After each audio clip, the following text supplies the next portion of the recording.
ये संसार तो किसी हाट बाजार की तरह है जहां हर कोई इंसान एक व्यापारी बनकर के धरती पर आता है। जो चतुर और बुद्धिमान होते हैं वो अपनी लाई हुई पूंजी को और 4 गुना बढ़ाते हैं, 8 गुना बढ़ाते हैं, पर मूर्ख और नादान लोग तो जो पूंजी है उसी को खा पी के खत्म कर देते हैं। समझदारी की पहचान यही होती है कि आदमी अपनी धन और पूंजी को आगे बढ़ाए। मानव समाज के कल्याण के लिए ही धर्म ने मानव समाज को यह समझाने का प्रयास किया कि तुम चाहो तो अपनी पूंजी को बढ़ा भी सकते हो और अपनी पूंजी को घटा भी सकते हो। धर्म का सबसे बड़ा पुण्य फल यही है कि इंसान अपनी पूंजी को बढ़ाता है, और अधर्म का सबसे बड़ा प्रतिफल यही है कि इंसान अपनी कमाई हुई धन दौलत को भी खाओ पियो मौज उड़ाओ की जिंदगी जीते हुए खत्म कर देता है। एक बहुत महान संत हुए जिनका नाम रहा है तिरुवल्लुवर, और जिनके द्वारा लिखा हुआ पवित्र ग्रंथ है तिरुकुरल। तिरुकुरल के रचयिता तिरुवल्लुवर जब तिरुकुरल की रचना कर रहे थे, अपने उस पवित्र शास्त्र को लिख रहे थे, कि तभी उनके पास एक युवक आया और युवक ने आकर के कहा कि आप और सभी संत जन, सभी ऋषि महर्षि जन, सभी महापुरुष इंसान को धर्म पूर्वक जीवन जीने की प्रेरणा देते हैं, पर सवाल यह है कि आखिर धर्म का फल क्या है। संत तिरुवल्लुवर ने उस युवक को देखा और तभी सामने नजर पड़ी राजमार्ग की ओर। उन्होंने देखा कि एक डोली जा रही है, 4 मजदूर उस डोली को उठाकर ले जा रहे हैं, और अंदर में कोई रानी या कोई सेठानी बैठी है और वो आराम से बैठी है, और बाकी 4 लोग उठा करके ले जा रहे हैं। तिरुवल्लुवर को न जाने क्या सूझा, उन्होंने उस युवक से कहा कि देखो सामने वो क्या जा रहा है। बोले कि सामने एक डोली जा रही है। बोले अंदर कौन बैठा है? बोले जरूर कोई समृद्ध महिला बैठी है, ऐसा बाहर लगी हुई पतली जाली से नजर आ रहा है। बोले उठा के कौन ले जा रहा है? बोले 4 मजदूर, 4 कहार डोली को उठाकर ले जा रहे हैं। बोले यही है धर्म का फल, कि अंदर जो महिला बैठी है वो धर्म का फल है, और बाहर में जो 4 लोग कहार बन करके इन्हें उठाकर ले जा रहे हैं, ये है व्यक्ति के अधर्म का फल। बोले मतलब? बोले ये धर्म का फल है कि जिसके चलते अवश्य इस महिला ने ऐसे कोई सत्कर्म सत्कार्य किए होंगे जिसके पुण्य स्वरूप, जिसके प्रारब्ध स्वरूप इसको इतनी आनंदमयी जिंदगी मिली हुई है। पर इन 4 कहारों ने जो ये बोझ उठा रहे हैं, उनके द्वारा जाने अनजाने में ऐसा कोई दुष्कार्य अवश्य हुआ होगा जिसके अशुभ फल के परिणाम इन लोगों को, इंसान को भी उठा करके चलना पड़ रहा है, इन लोगों को ढोना पड़ रहा है। यही है इंसान के लिए धर्म और अधर्म का फल। तुम इसी बात से समझ सकते हो मेरे युवक कि किसी भी व्यक्ति के जीवन में धर्म, सत्कार्य या सद्धर्म का आचरण कितना जरूरी होता है। धर्म इसलिए नहीं किया जाता कि कोई आसमान में बने हुए स्वर्ग को पाना है, और धर्म इसलिए भी नहीं किया जाता कि किसी पाताल में बने हुए नरक की आग में झुलसने से हमें बचना है। धर्म इसलिए किया जाता है ताकि व्यक्ति का वर्तमान जीवन स्वर्ग बन सके, ताकि व्यक्ति तन मन और आत्मा तीनों से स्वस्थ, प्रसन्न और आनंदमयी चेतना का मालिक बन सके। बस इसीलिए ही धर्म किया जाता है। भविष्य में तो वैसा ही शुभ फल आता है जैसा वर्तमान में उसने वैसा कार्य किया है। सत्कार्य करोगे तो सत्फल आपको प्राप्त होंगे, और शुभ कार्य वर्तमान में नहीं किए तो फिर कौन से भविष्य में शुभ फल की हम लोग आशा रखते हैं। प्रकृति की व्यवस्था है कि यहाँ पर जैसा हम करते हैं वापस हमें वैसा मिलता है, जैसा हम देते हैं वापस वैसा लौट कर आता है, जैसा हम खाते हैं वापस हमारी डकार भी वापस वैसे ही आती है। लहसुन खाने वाले व्यक्ति को डकार लहसुन की आएगी, और लस्सी पीने वाले व्यक्ति को डकार लस्सी जैसी आएगी, आदमी जैसा खाएगा वैसा ही वापस डकारेगा। तो धर्म भी तो यही सिखाता है कि जब खाने की चीज से भी आदमी जैसा खाता है वैसा डकारता है, तो आदमी जैसा करता है वापस उसके लिए वैसे ही तो प्रतिफल आते हैं। अपन लोग कहते हैं ना, बबूल के बीज बोओगे तो बबूल के कांटे लगेंगे, और आम के बीज बोओगे तो आम के मीठे फल लौट कर आएंगे। सावधान हमें धर्म इसलिए करता है कि तुम अच्छे बीज बो ताकि तुम्हें अच्छे फल मिले। तुम बुरे बीजों को काटने से, बुरे बीजों को वपन करने से बचो, ताकि उनकी फसलें अगर आए तो तुम्हें काटते समय खेद या ग्लानि न हो। अच्छे बीज बो, मम्मी के साथ अच्छे रहोगे तो मम्मी का तुम्हें अच्छा फल मिलेगा, मम्मी के साथ बुरा रहोगे बुरा फल मिलेगा। सास के साथ अगर हम बुरे तरीके से पेश आते हैं तो ये मत भूलो कि आज वो सास है और कभी तुम भी सास बनोगी। आज तुमने अपनी सास को अगर दुख दिया तो आने वाले कल में तुम जब सास बनोगे तो कैसे उम्मीद कर सकते हैं कि मेरी आने वाली पीढ़ी मेरी मान मर्यादा रखे, मेरे सुख का ख्याल रखे, मेरी शांति का ख्याल रखे। यहाँ प्रकृति का नियम है, ये केवल प्रकृति लौटाती है, और ये वही लौटाती है जो मैंने और आपने अपने जीवन में बोए हैं। मैंने भी अगर बुरे बीज बोए होंगे तो मुझे भी आज दुख का सामना करना पड़ेगा। अगर मैं सजगता पूर्वक, सहजता पूर्वक, शांति पूर्वक, समता पूर्वक उन कर्मों का सामना कर जाऊंगा तब तो मेरे कर्म यहाँ कट जाएंगे। और अगर मैं हाय हाय करते अपने कर्मों का सामना करूँगा तो मेरे कर्म और दुगुना और 4 गुना हो जाएंगे। जो धरती पर हर जीव, हर इंसान आता है, जो व्यापारी बनकर आता है, समझदारी का उपयोग करे तो अपने कर्मों को काट लेगा, और समझदारी न रखे तो यही कर्म और ज़्यादा बढ़ते चले जाएंगे। धर्म सबके मंगल के लिए धरती पर प्रकट किया गया है। जितनी धरती पुरानी है उतना ही धर्म पुराना है। एक परंपरा तो कहती है कि जब धरती जन्मी थी तो सारे लोग एक दूसरे को मार काट करने का काम करते थे, पर दूसरी परंपरा कहती है कि जब धरती जन्मी थी तो सारे लोग अच्छे थे, अच्छे थे, अच्छे थे। फिर जो जो इंसान में स्वार्थ पैदा होता चला गया, त्यों त्यों फिर इंसान बुरा बुरा बुरा होता चला गया। ये बात हम केवल इस बात से समझ सकते हैं कि जब बच्चा जन्म लेता है तो अच्छा होता है कि बुरा होता है। बच्चे मन के सच्चे, पर जो जो वो समाज के संपर्क में आता है त्यों त्यों वो झूठ बोलना भी सीखता है, गुस्सा करना भी सीखता है, चोरी करना भी सीखता है। एक बच्चा कभी झूठ नहीं बोलता, झूठ बोलना वो समाज से सीखता है। एक बच्चा कभी चोरी नहीं करता, जब मम्मी के द्वारा 4 थप्पड़ पड़ती है तो फिर वापस वो चोरी करना सीखता है। जन्मजात आदमी न चोर होता है, न झूठा होता है, न व्यभिचारी होता है, न लुच्चा और लफंगा होता है। धर्म इंसान के कल्याण के लिए है, मेरे कल्याण के लिए, आपके कल्याण के लिए, प्राणी मात्र के कल्याण के लिए धर्म का जन्म हुआ है। धर्म सबके लिए अहिंसा का सूरज उगाता है, और अहिंसा का सूरज उगाकर परस्परोपग्रहो जीवानाम, हम सब एक दूसरे के साथ अनुग्रह करके जी सकते हैं। मैं मेरा भी मंगल चाहूं और मैं आपका भी मंगल चाहूं।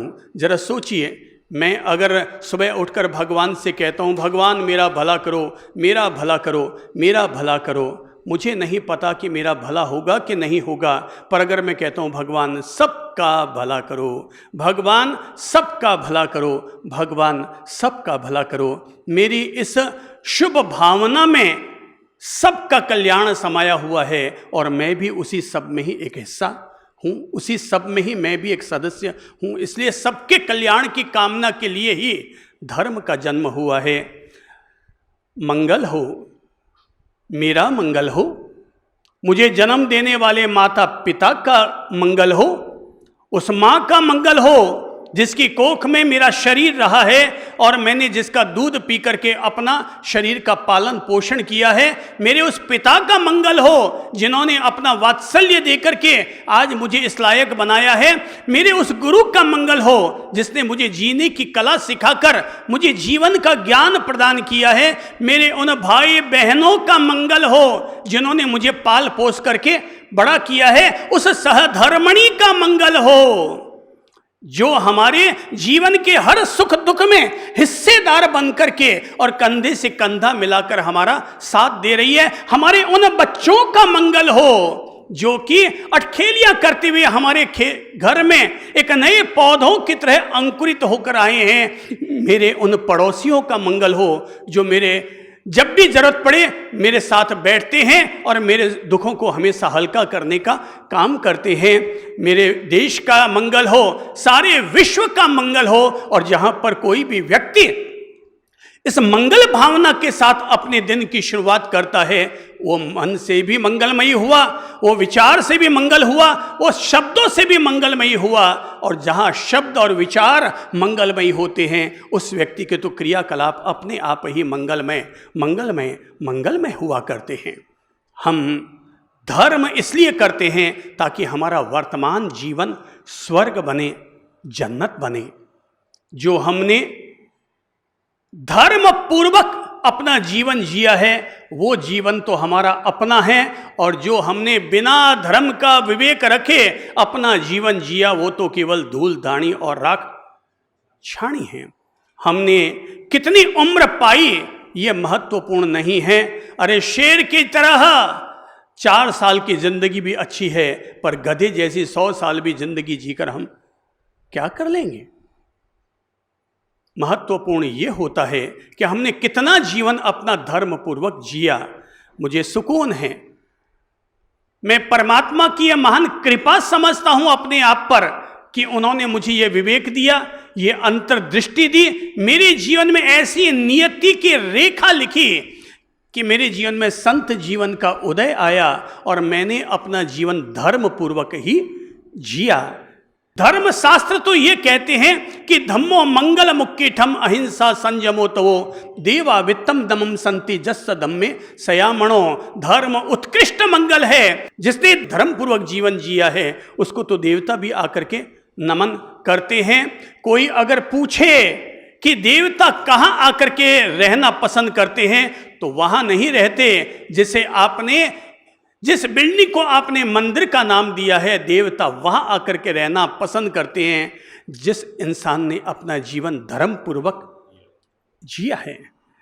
कोई मुझे पूछे आपका साथी कौन है तो मैं कहूँगा धर्म मेरा साथी है, मेरा मित्र है धर्म, जो मेरे हर कदम मेरे साथ चलता है। मैं सोता हूँ तो भी मेरा ये हम सफ़र मेरे साथ रहता है, मैं चलता हूँ तब भी हर समय मेरा हम सफ़र मेरा साथ रहता है। क्योंकि मैं खाता हूँ तो भी धर्म पूर्वक, बातचीत करता हूँ तो भी धर्म पूर्वक, यहाँ तक कि अगर मैं रात को शयन करता हूँ तो भी धर्म पूर्वक। धर्म मुझसे जुदा नहीं है।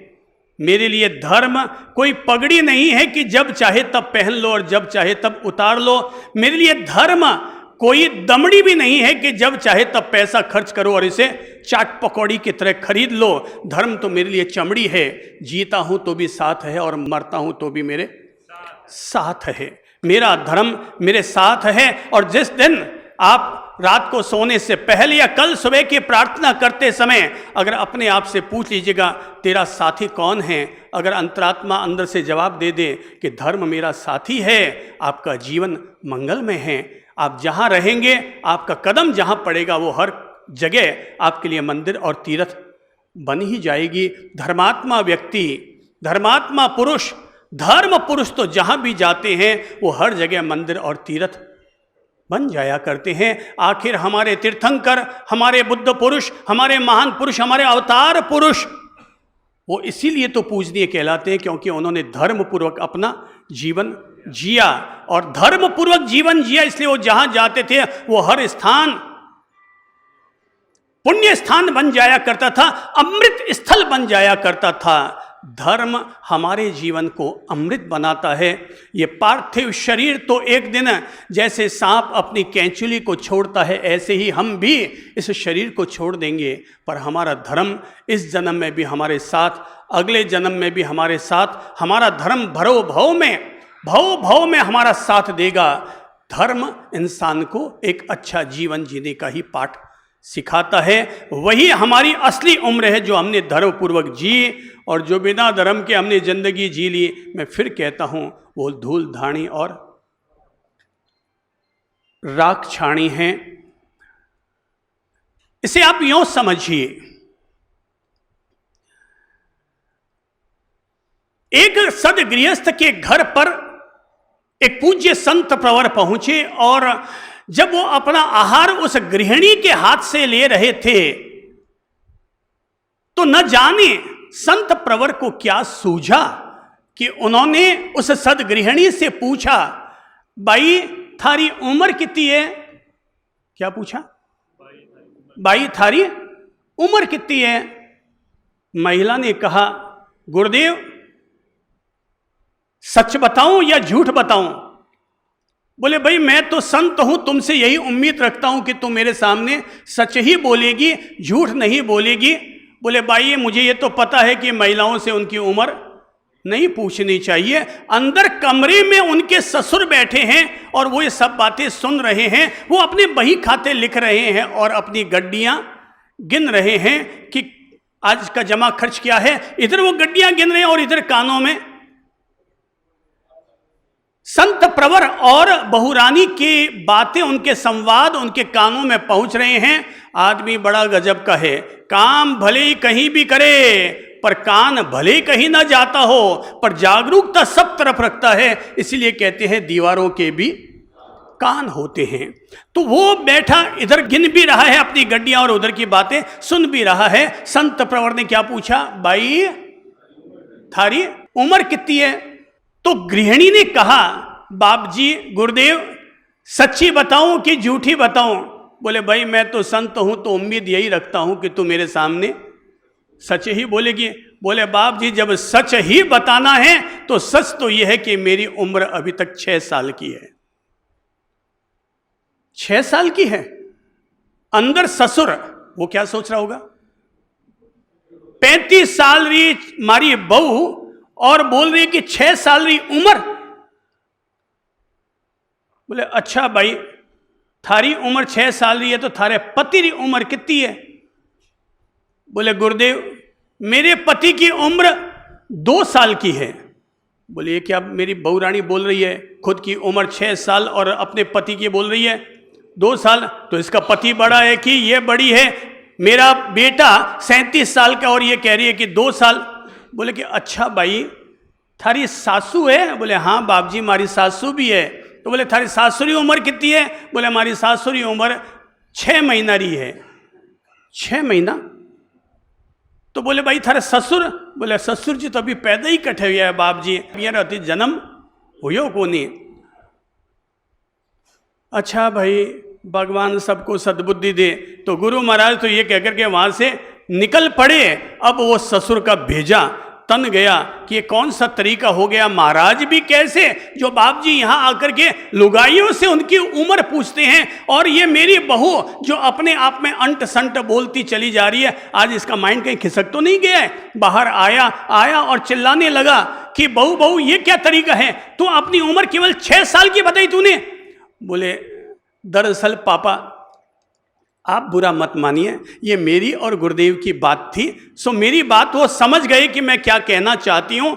बोले कि तेरी उम्र तो 35 साल की है। बोले, पापा जी उम्र तो मेरी सच में ही 35 साल की है, पर मैंने गुरुदेव से पूछा था कि गुरुदेव मैं अपनी कौन सी उम्र बताऊं, सच्ची उम्र बताऊं कि झूठी उम्र बताऊं? अगर झूठी उम्र बताऊं तो मेरी उम्र वास्तव में 35 साल की है, पर सच्ची उम्र बताऊं तो मेरी 6 साल की उम्र है। बोले, 6 साल की उम्र कैसे है? बोले कि पापा दरअसल क्या है कि 6 साल पहले गांधी मैदान में जब सत्संग हुआ था रोज वहाँ सत्संग में जाती थी गुरुजनों के, रोज उनके प्रवचन सुनती थी और सुनते सुनते मेरा हृदय परिवर्तन हुआ, मेरा धर्म पथ पर आगमन हुआ।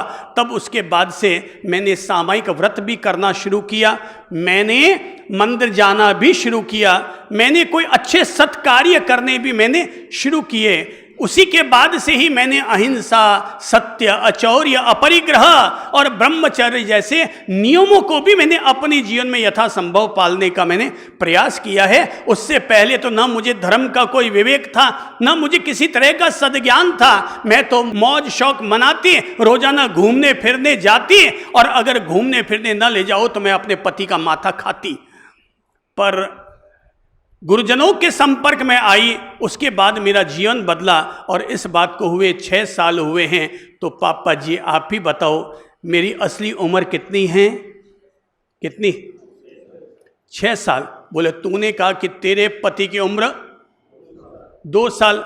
बोले 2 साल पहले जब फिर वही गुरुजी को गांधी मैदान में आए तो मैं जिद करके अपने पतिदेव को पकड़ पकड़ के ले जाती थी और स्कूटर से मुझे केवल गांधी मैदान के डोर पर, दरवाजे पर मुझे छोड़ देते थे, चले जाते थे। एक दिन मैंने जिद की, मां की ममता पर प्रवचन था, मैंने जिद की आज तो कम से कम मेरे कहने से अंदर चल दो। अब वो उस दिन अंदर चले, उनको मजा आया, उनको आज कुछ समझ आई। उसके बाद वो स्कूटर फिर बाहर छोड़कर नहीं जाते, मुझे अंदर लेकर के जाते। और फिर वो रोजाना अंदर सुनते सुनते उन्होंने आपको प्रणाम करना भी शुरू किया, मम्मी पापा के पांव छूकर आशीर्वाद लेना भी शुरू किया। मेरे साथ वो मंदिर भी जाने लगे और चतुर्दशी से ही उन्होंने रात्रि भोजन का त्याग कर दिया था।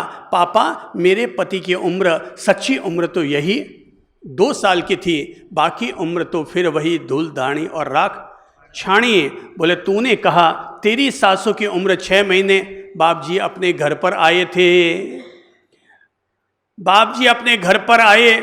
उससे पहले मेरी सासू माँ केवल किट्टी पार्टी में जाती थी, उम्मीद क्लब के फंक्शनों में जाकर के थी। पर पहली बार जब बाप जी अपने घर पर आए तो उन्होंने 20 मिनट का यहाँ पर अपन सब लोगों को सत्संग किया, सद्ज्ञान दिया। उसके बाद सासू माँ ने भी कहा अच्छा ठीक है, अब मैं भी अपनी बहू के साथ साथ जो वो करेगी मैं भी उसके साथ बैठ करके वो धर्म आराधना कर लूँगी। हालांकि उन्होंने कहा था कि मुझे तो कुछ आता जाता नहीं है। तो गुरुदेव ने कहा था आप केवल जो बहू करती है वो आप भी करते चले जाएं। कभी कभी किसी घर में सासू बड़ी होती है, पर धर्म का क्षेत्र, ज्ञान का क्षेत्र अलग है। यहाँ बहू अगर ज़्यादा ज्ञानी निकल जाए तो यहाँ बहू बड़ी हो जाती है और सासू उनकी चेली बन जाया करती है। सासू माँ का जन्म 6 महीने पहले हुआ। तो तूने ये कैसे कहा कि मेरा अभी तक जन्म ही नहीं हुआ? बोले पापा बुरा ना माने तो बोलूं। बोले बोलो बेटा। आप कभी मंदिर जाते हैं? बोले नहीं। कभी कोई दान पुण्य करते हैं? बोले नहीं।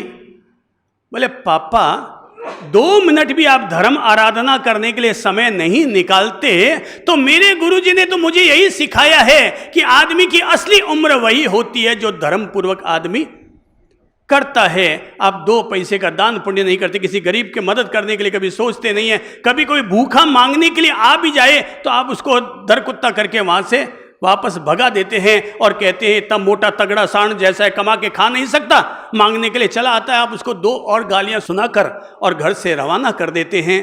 पापा मेरे गुरु ने मुझे समझाया है इंसान की असली उम्र वही होती है जो धर्म पूर्वक बिताया करता है। ससुर ने कहा अरे बेटा तू तो यार बिल्कुल सही कहती है। माथे पर हाथ फेरा, खुजली की और कहा यार बेटा तू ठीक कहती है। अच्छा ठीक है, अब मैं भी आज से कुछ धर्म कर्म करता हूँ।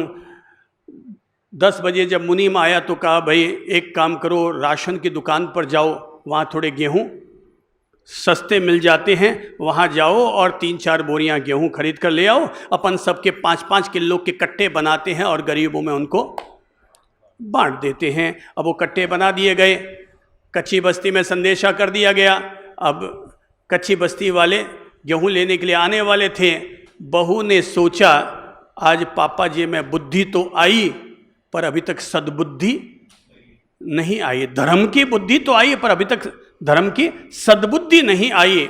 सो उसने आज खाना बनाया तो उसी गेहूं के आटे को पीसकर खाना बनाया। और जब ससुर जी खाना खाने बैठे तो पहला कौर लिया, बोले अरे बेटा यार तूने आज गेहूं में ये गंध क्यों आ रही है, आटे की रोटी में गंध क्यों आ रही है? नहीं पापा, बिल्कुल ताजा पीसा है, अभी का अभी पीस करके रोटियां बनाई है।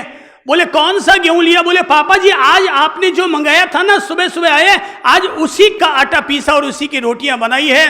अरे बहू तू मुझे मारेगी क्या? अरे वो गेहूं तो मैंने गरीबों को बांटने के लिए मंगवाए थे।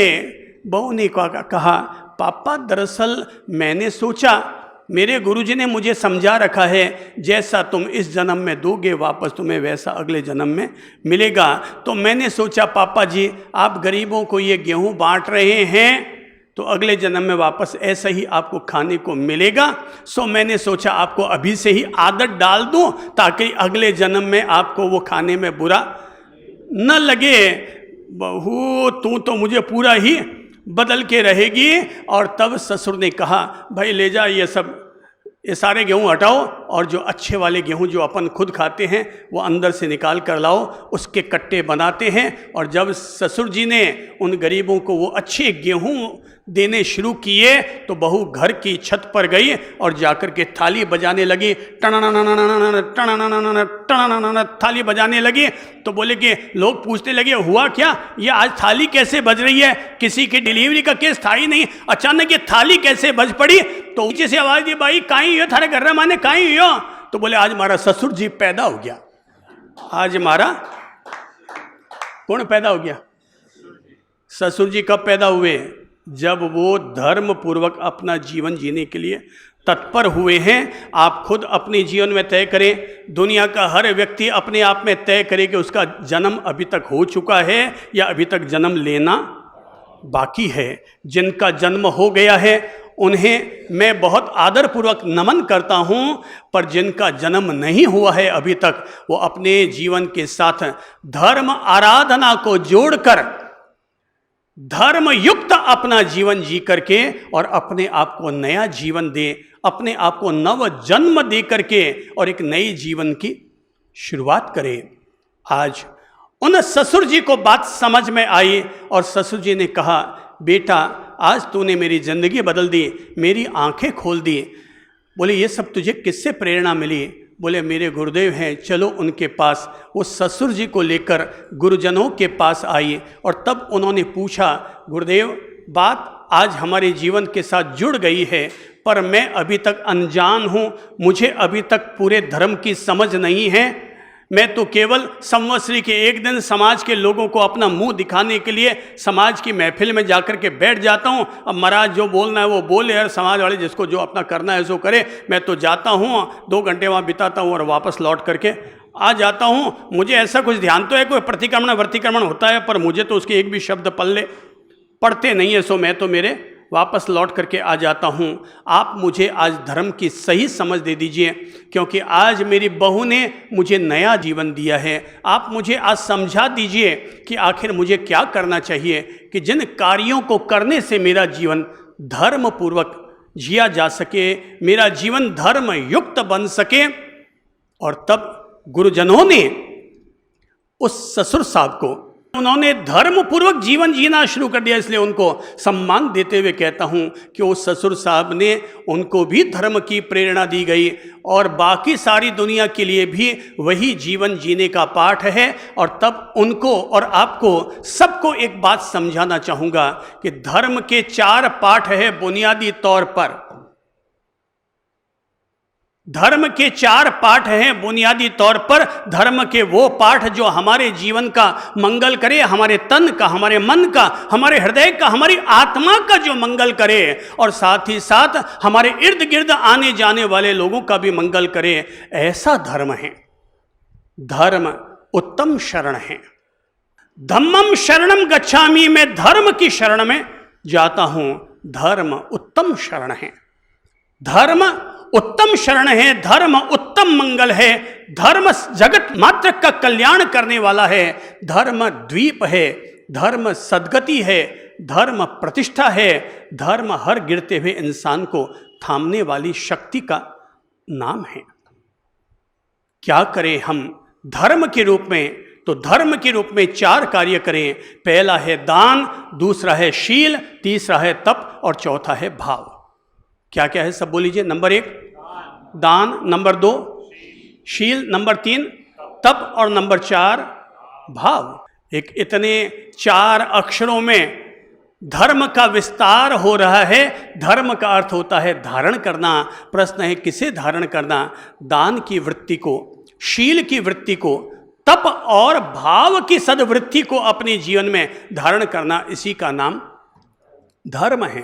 पहला चरण क्या है? सब बोलिए। दान। दान शब्द का अर्थ होता है देना। मुझे ऐसा लगता है कि पूरी धरती, पूरा ब्रह्मांड एक ही काम करता है, दान दान दान। बिना दान दिए तो प्रकृति भी जिंदा नहीं रह सकती, बिना दान दिए तो हम लोग भी जिंदा नहीं रह सकते। हमें भी किसी न किसी का दान मिला, इसलिए हम लोग जीवित हैं। मां ने ममता का दान दिया, पिता ने वात्सल्य का दान दिया, दिया कि नहीं? दिया। मां ने ममता का दान दिया, पिता ने वात्सल्य का दान दिया, भाई ने भ्रातृ प्रेम का दान दिया। एक आपके घर में बहू आई है तो किसी ने आपको कन्यादान दिया है। आपके घर में आने वाली बहू ने आपको सेवा दान और श्रम दान दिया। यहां पर धरती पर हर कोई व्यक्ति दान लेकर के ही तो अपना जीवन जी रहा है। और जब हमने इतने सारे दान लिए हैं तो वापस हमारे हाथों से भी दान होने ही चाहिए। प्रकृति को देखो, पृथ्वी हमें अन्नदान दे रही है तो हमारा भरण पोषण हो रहा है। जल हमें जल दान दे रहा है तो हमारी प्यास बुझ पा रही है। वायु हमें सांसों का दान दे रही है, इसलिए हमारा जीवन संचालित हो रहा है। प्रकृति चारों तरफ से दे रही है। परमात्मा ने हमें जीवन दान दिया हुआ है, इसलिए दान के कारण हमारा जीवन है। पेड़ पौधे हमें सांसों का दान दे रहे हैं। चारों तरफ से दान ही दान, दान ही दान। और ये दान हमें सिखाता है कि हर किसी व्यक्ति को जैसे प्रकृति दे रही है, जैसे हमने माता पिता भाई बहन सबका दान लेकर के अपने जीवन का पोषण किया है, वैसे ही ए इंसान तू भी अपनी ओर से ऐसा ही दाता बन और तू भी अपनी ओर से लोगों को इसी तरह से दान कर। अगर मेरे तो एक जीव है, अगर 100 जीव होती तब भी 100 जीवों से भी मैं एक ही बात कहता, दो दो दो, क्योंकि देने से ही जीवन धन्य होता है, देने से ही धन धन्य होता है। बाकी जीवन को धन्य करने का और कोई पहला सोपान तो दूसरा नहीं है। हर व्यक्ति देना सीखे। 24 घंटे में कम से कम एक पंखुड़ी से ही हमारी जेब में से निकल करके वो मैंने दिया। अगर स्वजन को दे तो भी दान है, परिजन को दे तो भी दान है, पर जिसको आप पहचानते नहीं, जान पहचान भी नहीं है, मगर फिर भी इसको अगर आपने दे दिया है तो आप और बड़े दानी हो गए। हम तो जिस संस्कृति में पैदा हुए हैं वहाँ राजा शिवी ने अपनी जांघ का मांस काट काट करके दान दिया था। शांतिनाथ भगवान का पूर्व जन्म मेघरथ, उसी का दूसरा नाम है राजा शिवी। तो राजा शिवी ने एक कबूतर को बचाने के लिए अपना अंग दान किया था, अपनी जांघ का मांस काट काट करके दान किया था। कहते हैं महर्षि दधीची, जिन्होंने देवताओं को जीवन दान दिया था और उनको जीवन दान देने के लिए अपने स्वयं का ही देह समर्पण कर दिया और अपनी अस्थियां उनको दे करके उससे जो वज्र बना था उसके कारण देवताओं को जीवन दान मिला था। कर्ण महादानवीर कि जिससे पता था कि ये जो इंद्र आया है, जो ब्राह्मण आया है, ये इंद्र का रूप लेकर आया है, रक्षा कवच के नाम पर ये मुझसे मेरा जीवन मांगने आया है। पर उन महान लोगों ने, उन महान देवता जैसे दानी लोगों ने न तो जीवन की परवाह की, न जीवन का मोह किया। उनका तो नियम था, अगर कोई हमारे पास मांगने के लिए आएगा, ये जैसा भी है बंदा अपने यहाँ आए हुए किसी भी याचक को खाली हाथ नहीं जाने देगा। ये किसने कहा कि तुम 11 लाख का दान करो? दान तो 11 रुपये का दान भी दान होता है। एक मुट्ठी दिया गया अनाज भी दान होता है। अरे और तो और, अगर हमने किसी गिरे हुए इंसान को हेल्प कर दी, उठा के खड़ा कर दिया, तो वो भी हमारी तरफ से उसको दान हो गया। दान के लिए तो केवल अंदर में भावना होनी चाहिए। दिल में अगर भावना है तो दान अपने आप हो जाया करता है। कभी एक महान ऋषि पहुंचे थे किसी घर की दहलीज पर और कहा, भाई नारायण हरि कुछ दो, आहार लेने के लिए आया हूं। वो घर हकीकत में एक बहुत गरीब महिला का घर था, जिसका पति चल बसा था और वो इधर उधर झाड़ू पोंछे लगा करके अपना गुजारा कर रही थी। पर गुरु वहां पहुंचे और उन्होंने कहा, भाई नारायण हरि आहार लेने के लिए आया हूं। तो अंदर से एक लड़की आई और आकर कहा, महाराज जी ये तो झोंपड़ी है, हम गरीबों का घर है, यहाँ पर कुछ भी खाने को नहीं है। मेरी मम्मी गई है झाड़ू पोंछे लगाने के लिए, जब वो काम करके आएगी तो आते समय उसको वहाँ का बचा खुचा जो मिलेगा वो लेकर आएगी और उससे फिर वो मम्मी भी खाएगी और मैं भी खाऊंगी। अभी तो हमारे घर पर कुछ नहीं है। संत ने सुना, संत कुटिया से वापस बाहर निकल गए। पता नहीं उन्हें क्या सूझा, 2 मिनट के बाद वापस लौट कर आए और उस बिटिया से कहा, बेटा तेरे घर में किसी भी तरह का अनाज नहीं है? बोले, हाँ बाबा जी मेरे घर पर किसी भी तरह का अनाज नहीं है। बोले, कोई बात नहीं बेटा, ये जो तेरा कच्चा आंगन है ना, तू एक काम कर, इसमें से एक मुट्ठी मिट्टी लेकर ही मेरे पात्र में डाल दे, पर घर पर आया हुआ संत खाली हाथ जाए ये शोभा की बात नहीं है, तो ये मिट्टी ही डाल दे। बच्ची ने कहा, महाराज जी मिट्टी तो जितनी चाहिए उतनी ले लीजिए, मेरे घर का तो आंगन कच्चा ही है। उसने झट से मिट्टी इकट्ठी की और महाराज के पात्र में डाल दी। महाराज जी ने वो पात्र में मिट्टी ली और आशीर्वाद दिया, भगवान तुझे इस मिट्टी का फल जरूर दे। आज तूने जो मिट्टी दी है तुम्हें भगवान ये इसका फल तुम्हें जरूर दे। और महाराज जी तो वहाँ से चले गए। महाराज जी का जो शिष्य उनके साथ चल रहा था, उसने अपने गुरु से पूछा, भगवान बनते एक बात समझ में ना आई, क्या आप ये मिट्टी खाएंगे? बोले, भाई मिट्टी तो कोई नहीं खा सकता। तो फिर आपने उससे ये मिट्टी क्यों ली? बोले, बेटा मैंने उससे मिट्टी ये इसलिए ली है ताकि उस बच्ची के मन में मैं दान का संस्कार बो सकूं, दान के संस्कार का बीज बो सकूं, इसलिए मैंने उससे ये मिट्टी ग्रहण की है। मैंने आज उससे मिट्टी ली है। अगर उसमें देने की आदत रहेगी कि घर पर कोई ऋषि मुनि महाराज जी गुरु जी आए तो उनको कुछ न कुछ देना चाहिए, संत घर से खाली जाए ये शोभा की बात नहीं है। आज उसने मिट्टी दी है और हो सकता है कल ये अनाज भी देगी, परसों ये रोटी भी देगी। और जो व्यक्ति देता है तो भगवान उसकी जरूर पूर्ति करता है। आज जो मिट्टी दे रहा है वो कल वो गेहूं देगा, भगवान उसके यहाँ फिर खेत बढ़ाएगा और फिर वो कल सोने का भी दान करेगी, कल वो और चीज़ों का दान करेगी।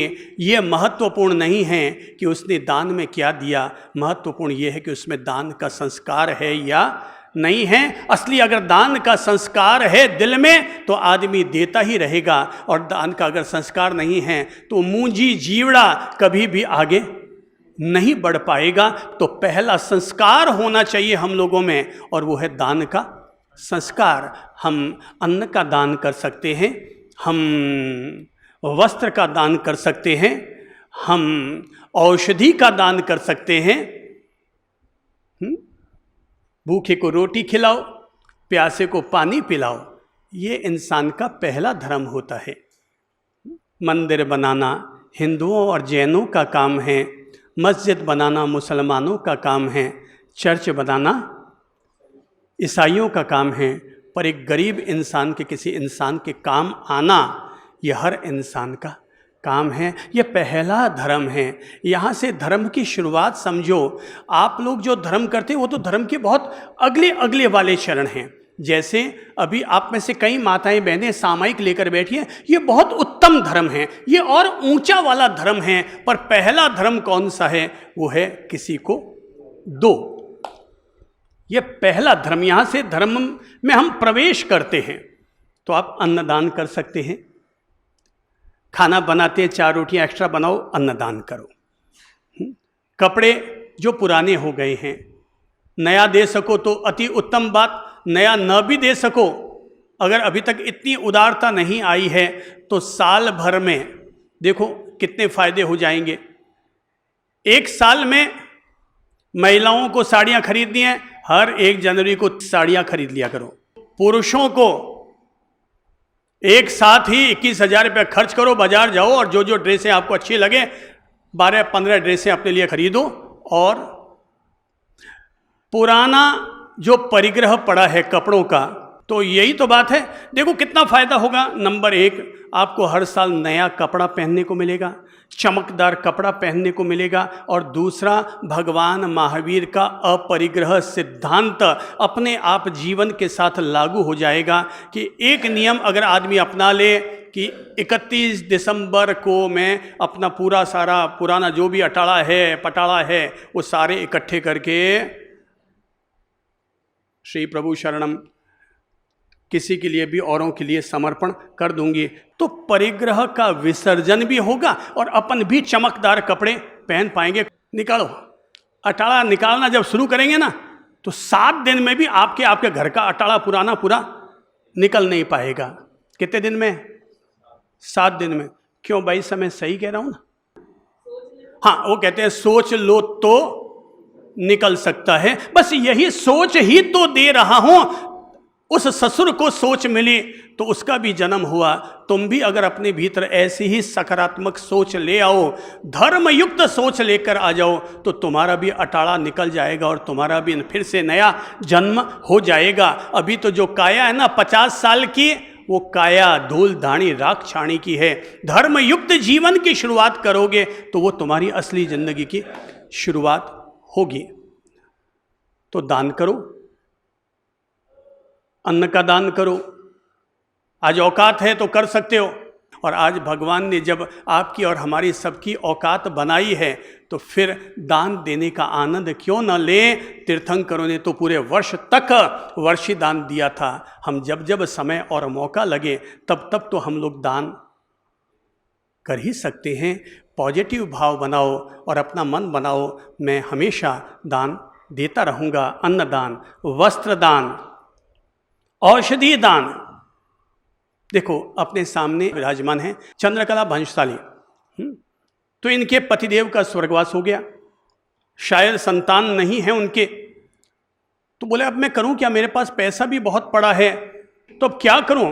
बोले भाई मैं क्या करूं। सोचा और तब इन्होंने अपने घर में होम्योपैथी हॉस्पिटल खोल दी और वहां पर एक डॉक्टर रख दिया कि जो भी मरीज आए उनको फ्री दवाएं उपलब्ध करवाएं।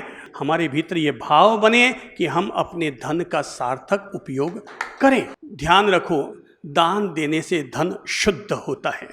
दान देने से धन शुद्ध होता है। तो धन की शुद्धि के लिए दान जरूर करो, सभी लोग करो। यहाँ पर अनेक लोग बैठे हैं जो इस तरह के दान अपने द्वारा करते ही करते हैं। अब जैसे वो देखो प्रवीण जी बैठे हैं, अब चातुर्मास का इन्होंने लाभ लिया। ये क्या है, ये सुपात्र दान है। इन्होंने अपनी ओर से यह गुरुजनों का अपने यहाँ चातुर्मास कराया और दुनिया भर के लोगों को हमारे दिव्य प्रवचन सब लोगों को सुनवा रहे हैं और पूरे देश और दुनिया भर में सत्संग की वाणी, भगवान की वाणी जन जन में जिन वाणी प्रसारित करवा रहे हैं। तो भाई ये सब क्या है, ये हमारे धन का सार्थक उपयोग है। जो करे सो पावे, जो चले सो चरे, जो चलेगा वो चरेगा, जो करेगा सो वापस पाएगा। ये कुल मिलाकर के पुण्य क्षेत्र है, हम लोगों को अपनी तरफ से करते रहना चाहिए। रक्तदान करो, नेत्र दान करो, तो इस तरह के ये बहुत बहुत सारे दान के क्षेत्र हैं। बस भावना रखो कि मेरे द्वारा कुछ न कुछ होता रहे। और सबसे अच्छा तो ये है कि जब सैलरी मिलती है ना, अगर जो लोग भी जॉब करते हैं तो जॉब करते हैं तो ईमानदारी से सैलरी कि भाई मेरे 70,000 का पेमेंट आया तो 70,000 में से 2% महीने पहले से आते ही मैंने उसमें से अलग निकाल दिया कि 2% अलग। अब इस धन को आप चाहे मम्मी को दे दो, पापा को दे दो, अपनी पत्नी को दे दो कि ये मम्मी आपके लिए है। इन 2% के धन का अपने को दान पुण्य कार्य में खर्च करना है। कौन से क्षेत्र में खर्च करना है? 7 क्षेत्र है। आप मंदिर के लिए खर्च करो, तीर्थ के लिए खर्च करो, संत जनों की सेवा में खर्च करो, आप गरीबों के लिए खर्च करो, आप सहधर्मी भाइयों के लिए खर्च करो, आप जीव दया के लिए खर्च करो। क्षेत्र 1000 हैं करने के, केवल यहाँ अंदर में भाव होने चाहिए। दूसरा धर्म है शील धर्म। दूसरा धर्म क्या है? शील धर्म। पहला धर्म है दान धर्म, दूसरा धर्म है शील धर्म। शील धर्म के पालन से आदमी के तन की शुद्धि होती है। मेरे भाई लोगों, व्यक्ति में इतनी नैतिकता, इतनी प्रामाणिकता तो होनी चाहिए कि वह अपनी मर्यादा में अपना जीवन जिए। हम कल्पना करें, हम अपने अतीत के महापुरुषों को लेकर के कल्पना करें कि वो किस तरह से शील धर्म पर अडिग रहा करते थे। इतनी इतनी हजारों हजार महासतियां हुई हैं। जैन धर्म में तो 16 सतियों के रास बने हुए हैं। 16 सतियों पर गुरु महाराज लोग प्रवचन दिया करते हैं और लोगों को प्रेरणा देते हैं। सतियां तो हजारों हजार हुई हैं। उनके शील धर्म में इतना तेज होता था कि केवल शील धर्म के पालन के कारण, सदाचार के पालन के कारण, अपनी मर्यादा और निष्ठा का पालन करने के कारण सीता सती को रावण छू भी ना पाया। यह नारी की यही ताकत है। मैं तो कहूंगा, क्या नर और क्या नारी शील है तुम्हारे पास तो हर कोई एक दूसरे पर भारी। हमारे पास हमारा सदाचार होना चाहिए। कोई अगर पूछे भाई तुम्हारे पास खजाना कौन सा है, तो आप कह देंगे भाई मेरे पास इतने हीरे हैं, इतने जवाहरात हैं। तो मेरे भाई बहनों, किसी के पास धन का खजाना है, पर एक खजाना जो हमें निष्ठापूर्वक अपने पास रखना चाहिए वो है शील धर्म का खजाना। कि मैं मेरी पत्नी तक सीमित, मैं मेरे पति तक सीमित। तो केवल इतना ही नहीं कि मैं मेरे पति तक सीमित या पत्नी तक सीमित, बल्कि पति पत्नी भी मर्यादा पूर्वक जिए। हमें पति पत्नी की मर्यादा में भी बहुत तप त्याग के साथ जीवन जीना चाहिए। भाई धन्य भागी हैं जो महीने में 15 दिन का पालन करते हैं। भाई 15 दिन पालो, 20 दिन का शील धर्म पालो। कम से कम 5 तिथि की दूज, पांचम, आठम, एकादशी, चौदस, पूर्णिमा, हम हर पखवाड़े में 5 दिन का पालन तो कर ही सकते हैं। केवल यहाँ पर सद्बुद्धि रहेगी कि मुझे मेरे शील धर्म का पालन करना है, तो आप सभी कुछ किया जा सकता है। असंभव कुछ नहीं है। इंसान के पास विवेक है, मर्यादा है, सद्बुद्धि है। वो चाहे तो अपनी बुद्धि को सद्बुद्धि रख कर के अपने आप को शील से मर्यादित कर सकता है। आसान है करना, हर किसी के लिए आसान है। अपने आप को योगी बना सको तो अच्छी बात, पर कम से कम भोगी आत्मा तो मत बनाओ। अपने आप को भोगी आत्मा मत बनाओ। देखो, मैं प्रभावित हूं इसलिए मैं कह रहा हूं। कहते हैं कि जब सीता मैया का अपहरण हुआ था तो राम और लक्ष्मण उन्हें ढूंढने के लिए निकले थे। तो सीता जी जब आसमान से उसको ले जाया जा रहा था माता को, उस समय उन्होंने क्या नीचे फेंका था? स्वर्ण आभूषण उन्होंने नीचे गिराए। अब मैं आपको याद ये दिला रहा हूं कि जब वो स्वर्ण आभूषण मिले उनको, तो राम ने उनमें से गले का एक हार निकाल करके लक्ष्मण को दिखाया। और तब राम ने लक्ष्मण से पूछा था कि ये स्वर्ण आभूषण, ये गले का हार, क्या तुम जानते हो लक्ष्मण? मैं तो अभी अपनी सुध बुध खो बैठा हूं, इसलिए मैं सही ढंग से पहचान नहीं पा रहा हूं, ये तय नहीं कर पा रहा हूं कि ये हार सीता का है या नहीं है। अब बताइए लक्ष्मण ने क्या जवाब दिया होगा? मैंने जब भी देखा तो भाभी के चरणों को ही देखा। ये लाल वर्ण भाभी के चरण मेरे तीर्थ धाम कहलाए। तो मैंने तो जब भी देखा है भाभी के चरणों को ही देखा है, कभी उनके गले पर मेरी कभी नजर गई ही नहीं। तो भैया मैं कैसे बता सकता हूं कि ये हार भाभी का है या नहीं? हां, अगर कहीं भाभी की पायल मिल जाए तो उसके एक नुपुर को भी देख करके मैं बता सकता हूं कि ये भाभी का है या नहीं। बताओ, इससे बढ़कर शील धर्म की समझ हम और कहां से लेकर के आएंगे। और राम जी को देखो कि जब अश्वमेध यज्ञ करवाया जा रहा था और कहा गया कि आपको पत्नी को तो लाना ही पड़ेगा तभी यह यज्ञ संपन्न हो सकता है, और पत्नी तो कहां है? वनवास में। पत्नी है वनवास में और इधर अश्वमेध यज्ञ पूरा होना है, सारी तैयारियां हो गई और अंतिम चरण में जाकर के समस्या खड़ी हो गई है। अब उस समस्या का समाधान क्या निकाला गया, सबको पता है, बोलिए। स्वर्ण मूर्ति सीता जी की स्थापित की गई। ये शील धर्म को सीखने और सिखाने के लिए ये प्रेरणा के रूप में कह रहा हूं कि जिनकी हम लोग पूजा आराधना करते हैं उन्होंने शील की मर्यादा को कहां तक जिया था, और तब उन्होंने स्वर्ण मूर्ति स्थापित करके और अश्वमेध यज्ञ को संपन्न कराया था। मेरे प्रिय भाई जनों, रावण के 10 सिर थे, आंखें 20 थी, पर आंख एक औरत पर जाकर के अटक गई। हमारे एक सिर है, 2 आंखें हैं, पर नज़र इधर उधर भटक ही जाया करती है। अभी तक लगता है रावण मरा नहीं है, रावण अभी भी है। अपन सब लोगों के भीतर रावण का अंश अभी तक विद्यमान है। रावण के पुतलों को फूंकने से काम नहीं होगा, भीतर में जो रावण का अंश बैठा हुआ है उसको जलाने से काम होगा, और ये काम अभी हो सकता है। और अगर हम लोग अपना मन बना लेते हैं कि मैं अपने जीवन में आज से, कल के पापों को मैं आज धो नहीं सकता, पर आने वाले कल को फिर से पापों का संचय न हो, इसके लिए आज मैं लक्ष्मण रेखा अपने जीवन में खींच ही सकता हूं और यह तय कर सकता हूं कि आज के बाद मैं शील धर्म का पालन करूंगा। मुझे ऐसा पढ़ने में आया है, कहते हैं कि किसी समय मिथिला के मुख्य दरवाजे बंद हो गए थे और लाख कोशिश के बावजूद भी वो मुख्य द्वार नहीं खुल पाए। तब कहते हैं वहां पर भविष्यवाणी हुई, अगर कोई शील धर्मा महिला आकर के, नारी आकर के इस पर कुएं में से चालनी डाल करके उसमें पानी खींच के निकाल लेगी और उस पानी से इस दरवाजे पर छिड़काव करेगी तो ये दरवाजे खुल जाएंगे। अब पहली बात तो शील धर्मा महिला, दूसरी बात चालनी में पानी निकालना, और तीसरी बात उसके बाद उस पर जल छिड़कना। ये तो तीनों ही कठिन समस्याएं। बहुत सारी महिलाएं आई, कोई भी ये काम नहीं कर पाई। और तब कहते हैं बात पहुंचती है अयोध्या में और वहां पर ये चर्चा चलती है।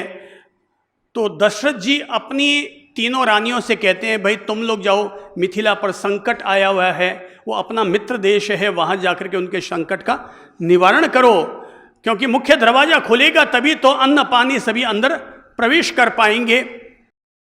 रानियां रवाना होने लगती है कि तभी रानी के बगल में खड़ी हुई एक दासी कहती है, महारानी इतने छोटे से काम के लिए अयोध्या की रानियां जाएंगे, और इसके लिए तो हम नौकरानियां ही काफी हैं। और तब कहते हैं वो दासी जाती है और वो कुएं में से पानी निकालती भी है चालनी में भर के, और पानी दरवाजों पर छिड़काव भी करती है, दरवाजे भी खुल जाते हैं। बात पत्तेदार ये है कि वहाँ की महिलाएं इतनी शीलवती हुआ करती थी।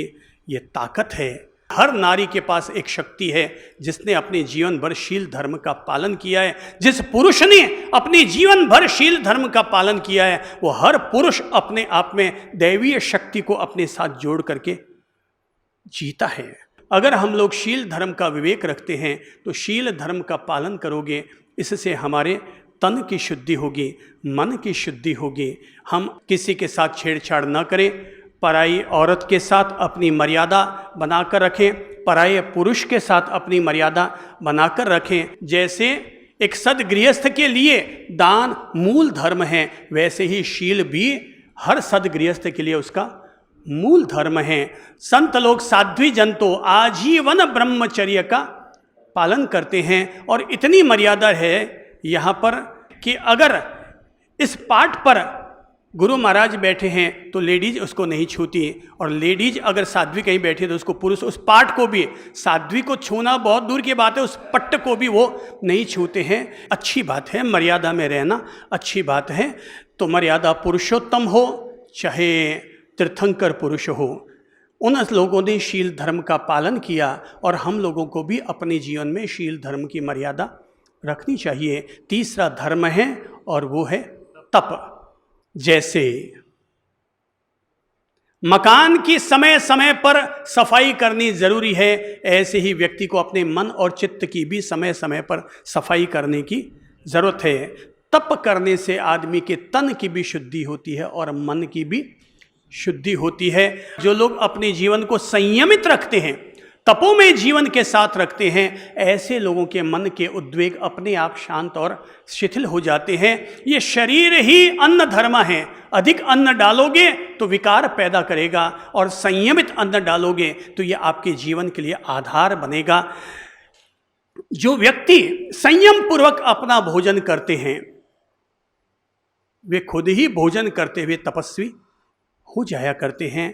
मन और मकान दोनों की सफाई जरूरी है। मन और मकान दोनों की सफाई जरूरी है। अगर हमें लगता है हमारा पेट गड़बड़ है, पेट बढ़ गया है, शरीर अंट संट हो गया, भगवान कहते हैं तुम्हें मैं एक हथियार देता हूं जिससे तुम अपने बॉडी की छिलाई कर सकती हो। देखो यहां पर कई लोगों ने अपने तन की छिलाई की है तपस्या के जरिए। कुछ उदाहरण जो यहां लोग बैठे हैं उनमें से देता हूं। यहां बैठे हैं प्रकाश जी बोहरा। पहले आप बता सकते हैं कि आपके शरीर की मोटाई कितनी थी? 160 किलो। तो भाई साहब 160 किलो के गेहूं की बोरी आप लेकर चलो तो आपकी कमर टूट जाए, और ये अपनी खुद की बॉडी 160 किलो की लेकर के चलते थे। पर धन्यवाद है इन्हें कि किसी समय ऐसा था कि इनके शरीर का वजन 160 किलो था। ये यहाँ पर वर्षी तप का पारणा चल रहा था। ये इंदौर में ऑपरेशन करने के लिए जाने वाले थे। यहाँ लोगों का पारणा देखते देखते मन में भाव हो गए, रे जीवड़ा काई पेट रो ऑपरेशन कराने जावे, तू तो थारो खुद ही थारो ऑपरेशन कर ले। और उसी दिन से इन्होंने वर्षी तप करना शुरू किया। एक दिन उपवास, एक दिन भोजन, एक दिन उपवास, एक दिन भोजन, और आज इनको ऐसा करते हुए 8 साल हो गए हैं। और वो समय भी हमने देखा है और आज का समय भी हमने देखा है। आदमी ज्यों ज्यों बूढ़ा होता है त्यों त्यों शरीर दुर्बल होता है ना, पर ये ज्यों ज्यों उम्र पा रहे हैं त्यों त्यों और युवा होते चले जा रहे हैं। यहाँ भले दिन में 10 दफ़ा संबोधि धाम आना हो और मंदिर जी की पहाड़ी पर जाना हो, धड़ाधड़ चढ़ते हैं और धड़ाधड़ उतर के आते हैं, पैदल दौड़ते हैं, भागते हैं। ज़मीन पर पहले इनके बैठने का इन्होंने सपना ही नहीं सोचा होगा, पर अब ये भले कहीं पर भी इनको दिन भर बैठाओ आकर के आराम से जम के बैठ जाएंगे। तपस्या करते करते इन्होंने अपने तन की इतनी छिलाई कर ली, इतनी छिलाई कर ली कि 160 किलो का जो वजन था शरीर का, पर 3 साल में या 2 साल में, पहले साल में कितना कम हुआ? ये कहते हैं पहले साल में 55 किलो, दूसरे साल में 20 किलो। हालांकि आपको अभी भी ये थोड़े से मोटे दिख रहे होंगे। अब सोचो ये आपको अभी भी थोड़े से मोटे दिख रहे हैं, तो जब इनका आज का वजन अब 65-70 किलो है, अब 70 में पहले तो 15 जोड़ो, फिर 20 जोड़ो, फिर अगला 50 जोड़ो, अब फिर कल्पना करो कि ये कैसे नजर आते होंगे। पर प्रेरणा लेने जैसी बात ये है, एक व्यक्ति का पक्ष ये था और एक व्यक्ति का पक्ष ये है। वो नकारात्मक पक्ष था और ये सकारात्मक पक्ष है। नकारात्मक पक्ष में ये केवल खाते पीते और जाडे होते जा रहे थे। एक सकारात्मक पक्ष ये बना, अपने आप को तपा करके, जैसे सोना कुंदन होता है वैसे ही इन्होंने अपने आप को तपा करके खुद को सोना बना लिया। तपस्या अपने जीवन के साथ जरूर जोड़ो। भगवान कहते हैं उपवास करो। उपवास नहीं हो सकता तो उनोदरी, यानी जितना पेट में समाता है उससे आधी रोटी कम खाओ, उपवास करो। जैसे मकान की मरम्मत करनी होती है वैसे तन की भी तो मरम्मत करो। 15 दिन में एक बार उपवास कर लो, महीने में एक बार उपवास कर लो, तो अंदर की मशीनरी को आराम मिल जाएगा। देखिए हमारे एक साधक भाई हैं श्री अजय जी चोरड़िया, वो पिछले करीब 17 साल से केवल भोजन में 3 द्रव्य सेवन करते हैं और 17 साल से अन्न तो पूरी तरह त्याग है। तीन द्रव्य में एक है पानी, दूसरा है उन्होंने चाय खोल कर रखी हुई है कि भाई कहीं आऊँ जाऊँ और लोग वहाँ करते हैं ले ओ भाई ठीक है एक कप मुझे चाय ला के दे दो, एक चाय। अब तीसरा एक द्रव्य, और वो द्रव्य अन्न नहीं होना चाहिए, छौंकी हुई सब्जी नहीं होनी चाहिए, कोई ऐसी चीज़ नहीं होनी चाहिए जो चूल्हे पर चढ़ी है। आप आज अगर सुबह उन्होंने एप्पल खा ली तो अब जब भी दिन में भूख लगेगी तब एप्पल ही खाएंगे। आज सुबह छाछ पी ली तो अब दिन में जब भी इच्छा होगी तो केवल छाछ ही पिएंगे। और ऐसा करते करते उनको 17 साल हो गए, और आपकी और मेरी बॉडी से 4 गुना ज़्यादा ताकत है उनमें। वो हमारे साथ कई बार 15-15 किलोमीटर की पदयात्रा हमारे साथ में करते हैं। भाई ध्यान रखो, ज़्यादा खाने से ताकत नहीं आती, ज़्यादा तपने से ताकत आती है। इसलिए जो महिलाएं, माताएं, बहनें जो तपस्या करती है ना, ये बगल में जो खाने वाली बाइयाँ बैठी हैं उनसे ज़्यादा ताकत है उनमें। ये मत सोच लेना कि बाइयाँ उपवास करती तो उनमें ताकत कम है, थांसू ज़्यादा ताकत है उना में। ये दूसरी बहन बैठी है इधर, अंजना जी। बहन आपके भी शरीर कुछ घटाया ना आपने भी, है ना? कितना किलो घटाया? देखो भाई लोगों, पहले इनके शरीर का वजन ज़्यादा था, पर जीवन में एक चीज़ जोड़ ली, एकासन करना। एकासन यानी एक समय बैठ करके भोजन करना, बाकी केवल पानी पीना, बाकी सब चीज़ छुट्टी। और केवल उस एक तपस्या के कारण इन्होंने अपना 20 किलो घटा लिया। इनके बगल में एक माता जी बैठे हैं, उनकी खुद की सासू माँ शांति माता जी। ये 35 साल से व्यायासन करती है। व्यायासन मतलब 2 टाइम जो लेना है, एक टाइम में सुबह ले लो और एक टाइम में शाम को ले लिया। और 5 तिथि, दूज, पांचम, अष्टमी, एकादशी, चतुर्दशी, उस दिन एकासन करना, और चतुर्दशी और अष्टमी को उपवास करना। तो इतनी तपस्या 35 साल से करने के बावजूद भी 85 साल की उम्र है, आपसे और मुझसे इनमें ज़्यादा ताकत है इनकी बॉडी में। आराम से चलती हैं, फिरती हैं, दौड़ती हैं, यहाँ जाना वहाँ जाना, संयम पूर्वक अपना जीवन बनाया तो इनको गुस्सा भी नहीं आता, बहुत शांत नेचर की है, देवी महिला हैं। हाँ भाई, कुछ लोग मरने के बाद देव बनते हैं, कुछ लोग जीते जागते ही देव बन जाया करते हैं। ये लोग ऐसे किस्म के लोग हैं जो जीते जागते देवता हैं। शांत रहना तो अपने आप में स्वर्ग का दरवाज़ा खोलने के समान होता है। तो मैं कहूँगा तप जरूर करो। और चौथा है भाव। चौथा क्या है? भाव। तो तप जरूर करो। और अभी इस समय आज मैं आपको जो सबसे सरल जो तप बताता हूँ, जो हमारे तन के लिए, मन के लिए, हर तरह से हमें संयम पूर्वक जीवन जीने में आधार बनेगा, वो है एक छोटा सा तप, और वो है सूर्यास्त से सूर्योदय तक भोजन त्याग। क्या नियम बताया? सूर्यास्त से सूर्योदय तक भोजन का त्याग। तो ये छोटा सा तप है, पर इसके बड़े फायदे हैं। एक उपवास करते हैं 24 घंटे का, 24 घंटे हम अन्न का त्याग करते हैं। अब सोचो, हमने सूर्यास्त से सूर्योदय तक खाना नहीं खाया तो 12 घंटे त्याग हो गया ना, और 2 रातों को अगर मिला लो तो 24 घंटे हो गया। तो सूर्यास्त के बाद अगर हमने भोजन का त्याग कर दिया तो अपने आप ही शरीर पर भी संयम हो गया। फालतू के अटाड़े पटाड़े खाने पीने पर सब पर संयम हो गया। लोग अक्सर जो गड़बड़ी होती है वो बाहर के खाने से होती है। तो घर में अगर आप खाना खाते हैं तो हर महिला अपने घर में सात्विक भोजन ही बनाती है। अटाड़ा पटाड़ा जो खाने को मिलता है वो सब घर के बाहर मिलता है। और अटाड़ा पटाड़ा ज़्यादातर रात्रि को ही बनते हैं, चाहे चौपाटी पर जाओ और चाहे किसी के शादी के कार्यक्रम में जाओ। पर अगर हमने नियम बनाया हो भाई साहब सूर्यास्त के बाद मैं खाना नहीं खाता हूँ, तो अगर आपने मान लो अटाड़ा पटाड़ा खा भी लिया तो भी हजम होने के लिए सोने से पहले 4 घंटे का उसे टाइम मिल गया।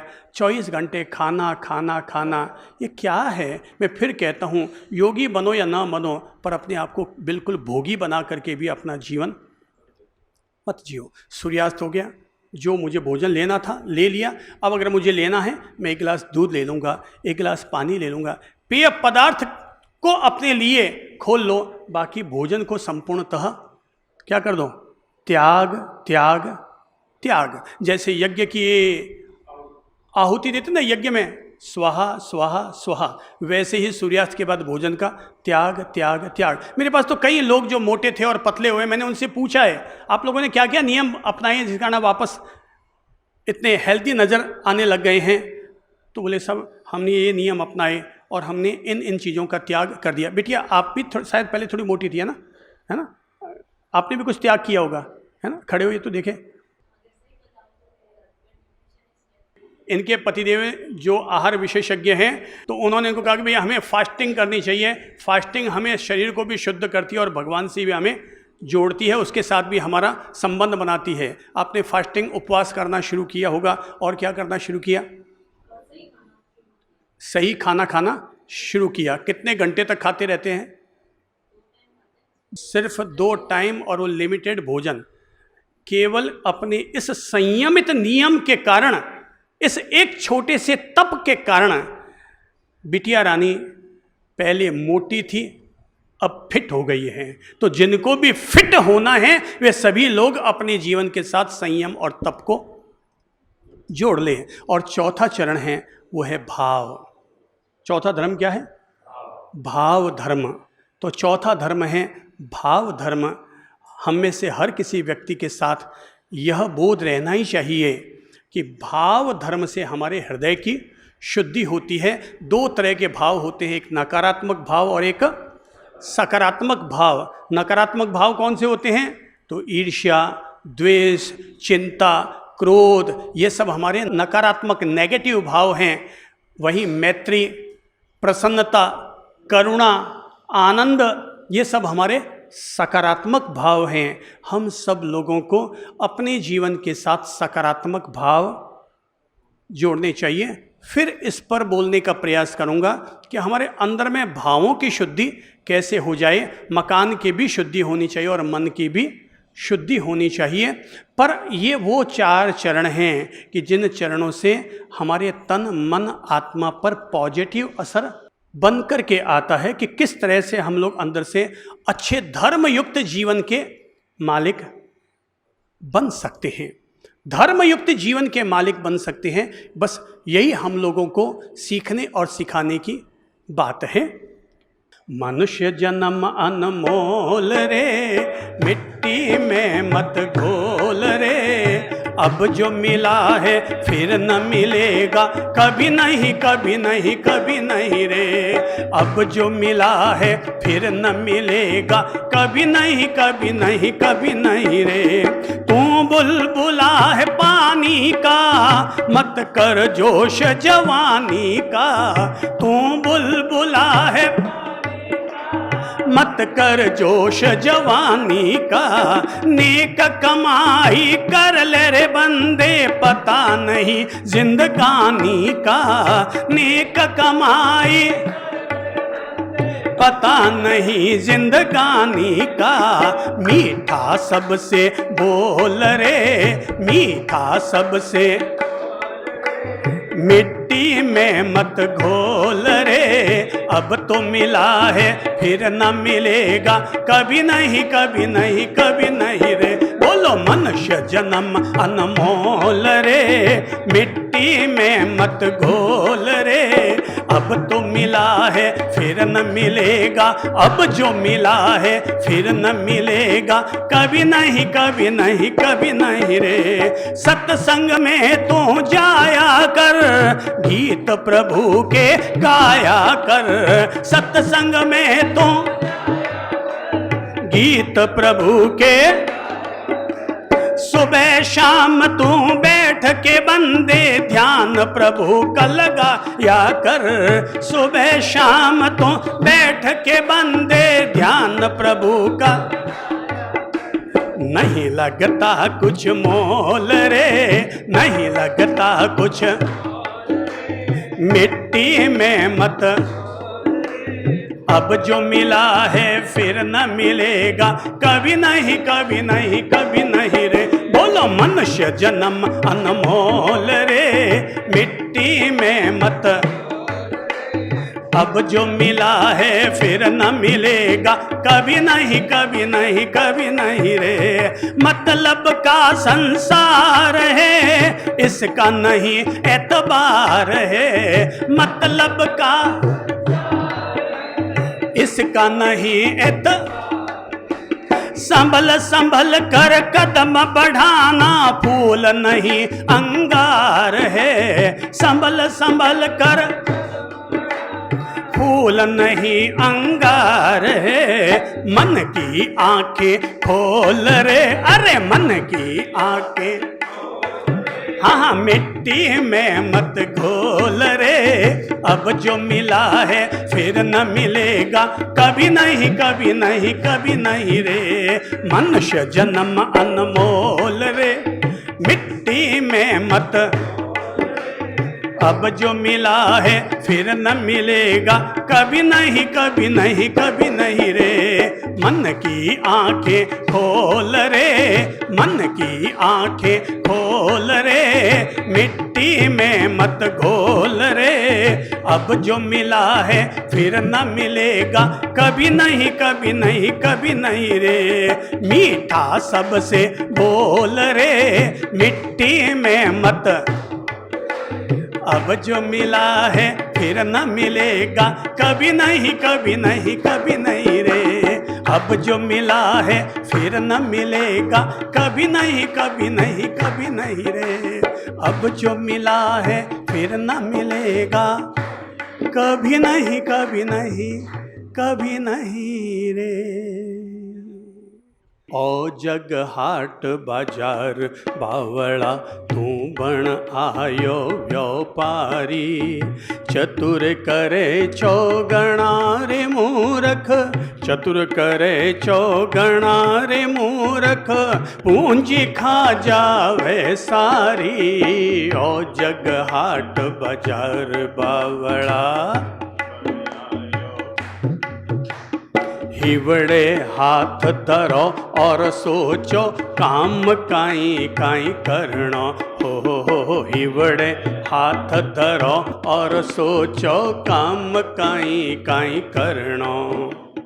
दान दया तपशील धर्म सु खाली घड़ो है भरणो। दान दया तपशील धर्म सु खाली घड़ो है भरणो। अवसर चूक गयो तो समझ ले, अवसर चूक गयो तो समझ ले, जीती बाजी थे हारी। ओ जग हाट बाजार बावड़ा, तू बण आयो व्यापारी।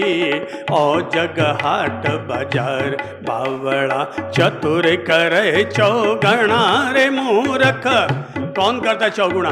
चतुर करे चौगणा रे मूरख, पूंजी खा जावे सारी। ओ जग हाट बाजार बावड़ा, हो हिवड़े हाथ धरो और सोचो, काम काई काई करणो। कठे हाथ धरो? हिवड़े हाथ धरो और सोचो, ज्ञान धर्म संयम धारो लो, भगवंतारो शरणो।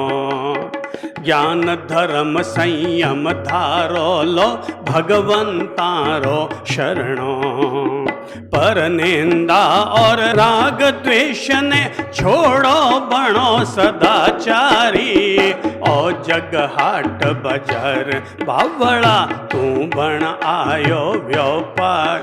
बोलो ओ जग,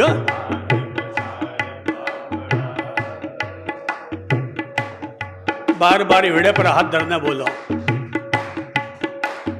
हिवड़े हाथ धरो और सोचो, काम काई काई करणो करणो। हिवड़े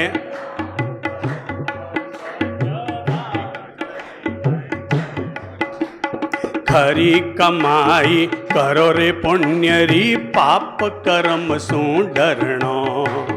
खरी कमाई पाप कर्म सु डरणो। झूठ कपट और दुर्व्यसना ने,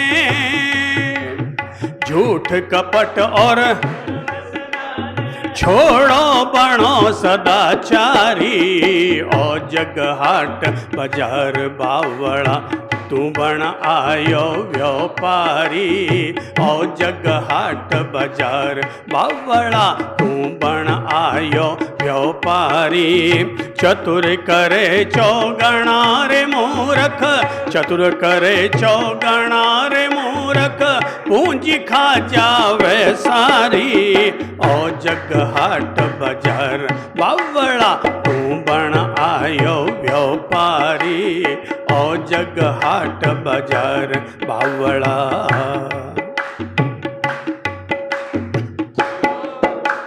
हिवड़े हाथ धरो और सोचो काम काई काई करनो, बोलो बोलो हिवड़े काम काई काई करनो।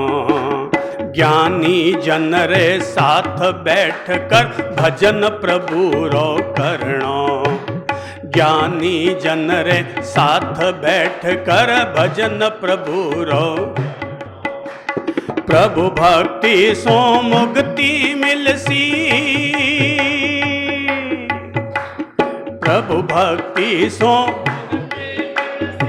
भक्ति री शक्ति भारी, ओ जग हाट बाजार बावड़ा तू बण आयो व्यापारी, ओ जग हाट बाजार बावड़ा तू बण आयो व्यापारी। चतुर करे चौगणा रे मूर्ख, चतुर करे पूंजी खा जावे सारी, ओ जग हाट बाजार बावड़ा, ओ जग हाट बाजार बावड़ा, ओ जग हाट बाजार बावड़ा। ओ जग हाट बाजार बावड़ा तू बण आयो व्यापारी। चतुर करे चौगणा पर मूर्ख खा जावे पूंजी सारी, ओ जग हाट बाजार बावड़ा तू बण आयो व्यापारी।